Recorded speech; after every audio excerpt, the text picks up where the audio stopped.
Close your eyes and travel back to the 1990s. If you were a kid growing up in America, there was one place on Earth that felt better than Disney World.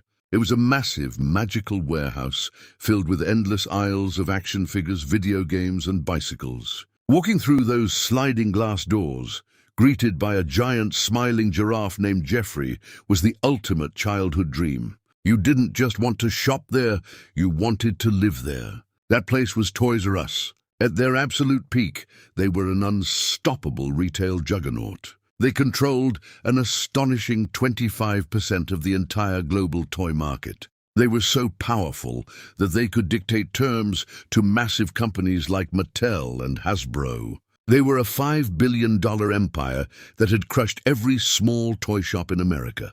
They thought they would rule forever.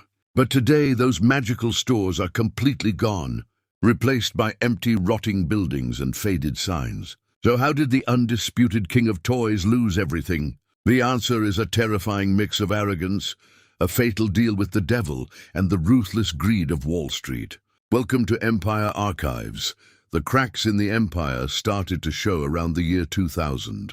A new phenomenon called the Internet was beginning to change how people shopped. A small, unprofitable online bookstore called Amazon.com was looking to expand into other categories. Toys R Us, blinded by their own physical dominance, looked at the internet as a temporary distraction.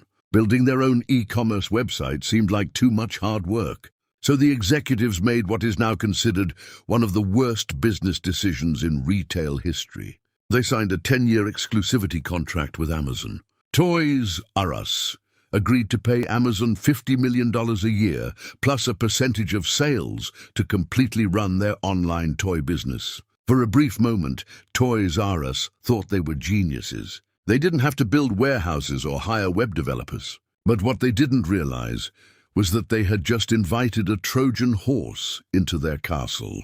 By handing over their entire online operation, Toys R Us voluntarily gave up the opportunity to learn how e-commerce actually worked. They handed their customer data, their shopping habits, and their digital future directly to Jeff Bezos. While Amazon used this partnership to master the logistics of shipping toys, Toys R Us learned absolutely nothing. A few years later, Amazon betrayed the agreement. Realizing how lucrative the toy market was, Amazon started allowing competing toy sellers on their platform. Toys R Us sued Amazon and eventually won, but it was too late. They had lost years of critical innovation. By the time they finally tried to build their own website, they were light years behind. But the internet alone did not kill Toys R Us. The final fatal blow came from the inside. In 2005, with sales slowing down, the company became the victim of a massive leveraged buyout. 3 powerful private equity firms bought Toys R Us for $6.6 billion. But they didn't use their own money. They borrowed billions of dollars to buy the company and then transferred that massive debt directly onto Toys R Us. Overnight, the magical toy empire became a debt slave.